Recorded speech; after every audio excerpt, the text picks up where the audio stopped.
So much beauty down there that got restored through you guys bringing that happiness to him, man. Fucking kudos, brother. That's amazing. That's a crazy story, though. You went from literally being like, that's what free agency is like? You get to go on yachts and, like, get told you get to golf all over the world with everyone to, like, sit in an MRI tube for 2 hours. That's crazy, man. You end up with Sean Payton. Yeah. What are your first impressions of Sean? What was it like to be coached by him? Yeah, I would say this. There were moments, and look, this stayed true for 15 years, where I thought Bill Parcells was standing in front of us. You know? Really? Well, he was I would say, look, his biggest influence is John Gruden, Bill Parcells. Like when he would get up and start installing offensive football, you know, run through here, it was like John Gruden, right? But then when he would get pissed off and like try to go toe to toe with somebody or challenge somebody or get confrontational, dude, it was Parcells, man. Yeah. It was all Parcells. Yeah. Like, in fact, there were those moments where I could tell he would get up in the team meeting. I could just watch him walk in. I'd be like, shit, he's going to be one of these. I could feel it, you know, and we were going to get it, you know, but it was good. I mean, it was always it was wisdom. You see him and Bo Nix's relationship and see a little bit of the there's some fire. Yeah. There's some fire. Hell You yeah. know? Bo throws it back at him too. Dude, absolutely. And I think Sean appreciates that. That's what I was gonna say the same thing. We had Howard Mudd early in my career in Philly. Oh, yeah. And I felt like he used to sometimes just yell at you to see what your response would be. And I think that sometimes it's like more even mental, like they want that like fire out of a guy. And like if you're willing to answer that, you're willing to stick up for yourself, like, no, coach, I think that this is what you told me, and you know what I mean? That goes a little bit with those guys. What I appreciated so much about Sean was he had an ability to order the chaos, like to block out all the noise and just give you a very a very defined like keys to victory. Yeah. And narrow it down to the point where, hey, man, this is our vision. Like, this is the path to get there. And now let's go execute. He instilled confidence in guys. He had a way to motivate guys through kind of humor. You know, as coaches just have a knack, like, I'll give you an example. It was like we had a safety one time who was getting all kinds of interceptions. But he wanted to bust his balls in practice just to kind of keep him honest. So he's like, hey, you know, DB's like, he's going to intercept it, but we got to block everybody because he's slow. He's slow as molasses. They're going to hawk him before he gets to the end zone. So we got to block everybody in order for him to get in. Like he would just make comments like that, just in case you started, you know, getting a little bit pretty good about yourself, you know, like he just keep you honest, hold you accountable, you know? So he had an knack for that. And then I would say just like his open and honesty to you. He was always open door policy. Come see me anytime you want. If you want to talk about anything, you may not like what I have to tell you, but I'm always gonna be honest with you. Come on now. You know? Listen, So guys come up there, I'm not happy about my playing time or this and that. He's like, okay, well, let me tell you why. But now let me tell you how we can rectify that or how we can fix it, how we can do better than that. And he would give you that path and that vision. And he was amazing at that. That's awesome. Those are the kind of guys you want to play for, man. I got to ask this too, like, very opinionated guy, offensive genius Sean Payton. Yeah. Hall of Famer, one of the most brilliant minds in the game. Yeah. What was it like game playing with you guys?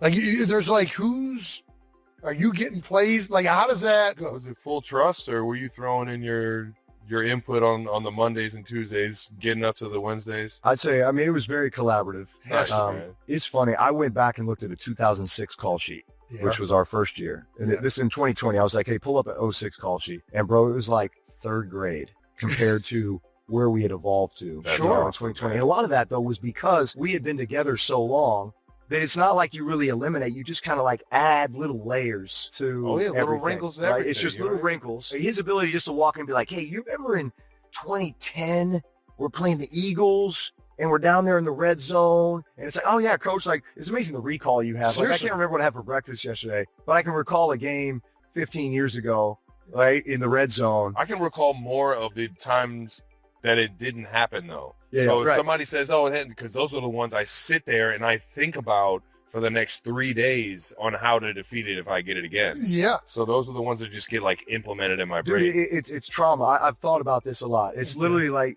you have these traumatic experiences on game day because it's either something that was like a disappointment that then just lingered and you just like hyper analyzed for the next week, Dude. right? Or it was kind of like one of those like a bit of fear, and it was like some chemical reaction in your You were brain that just timid like or- seared yeah, it. exactly. I'm getting Seared it in your goosebumps right brain? now thinking about this. Yeah, seriously. Yeah, for sure. But- Trauma, I like that. No, Staring at the ceiling. Why didn't I go left? Why did I go outside release this? Oh, yeah.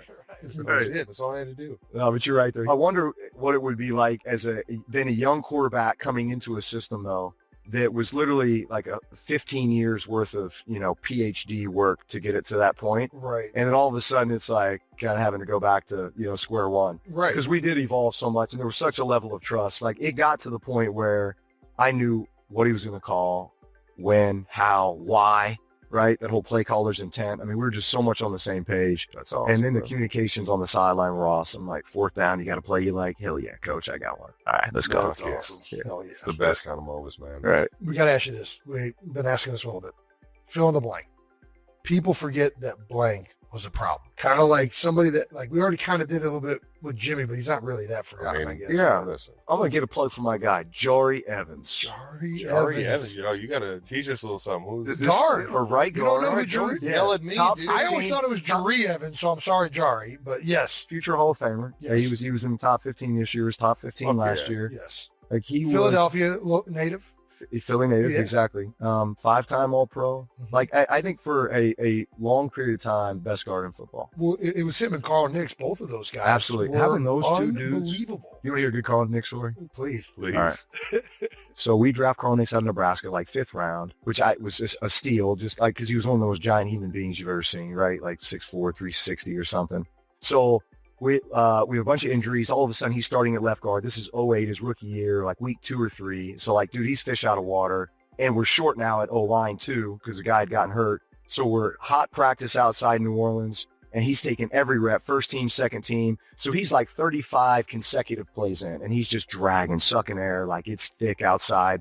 And O-line coach Doug Marrone is just on him. And like I'm stepping up into the huddle again to call a play, and Carl is just kind of bent over, just sucking air.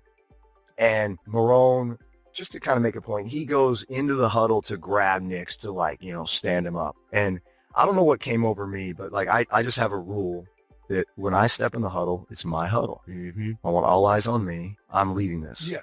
And so when Marrone stepped into the huddle, I didn't even think about it. I just reacted. I grabbed Doug Marrone and I threw him out of the huddle. Oh my gosh. And I said, I got him. Yeah. And I looked at Nix and I was going to kind of help him up and be like, come on, big fella, let's go, 10 more plays, whatever. Yeah. And Nix just kind of stood up, like bowed his chest down. He looked at me. He's like, man, nobody's ever going to touch you. Hey! Like, you got my back, boy. I got That you is for life. Awesome. Holy cow, that's great. And then 4 years later, highest paid guard in football. That's right. Fuck yeah. Unfortunately, one with us. It went to the Bucks, but Both of those guys together were awesome. they were a problem. That's badass. So we always end it with one question. We got to take it back to the early days, dog. What was your welcome to the NFL moment? Oh, dude, I'll tell you, the hardest I've ever been hit was Zach Thomas, 2003 in Miami. Again, one of these like trauma moments. Uh-huh. So we run like this little fake counter weak play action play. The line is slamming it down. Here comes the guard to kick out the end. Back just kind of chipping off the edge out in the flat. And then you have some, exotic down the field route concept.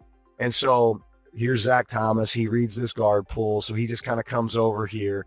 And I come off this play action fake and my eyes are, trying to look down the field. But I see it was like the parting of the Red Sea. And then it's me and Zach Thomas. But he's like 15 yards away. Full running. And he's zone. It's zone. Zach, you're supposed to be like deep middle or like hook over here. Right. But it's one of those like, oh, nobody's accounting for me. I see it. And he just starts hauling ass. And it's one of those like, oh no. I mean, I got time. He's got to take like 15 steps to get to me, right?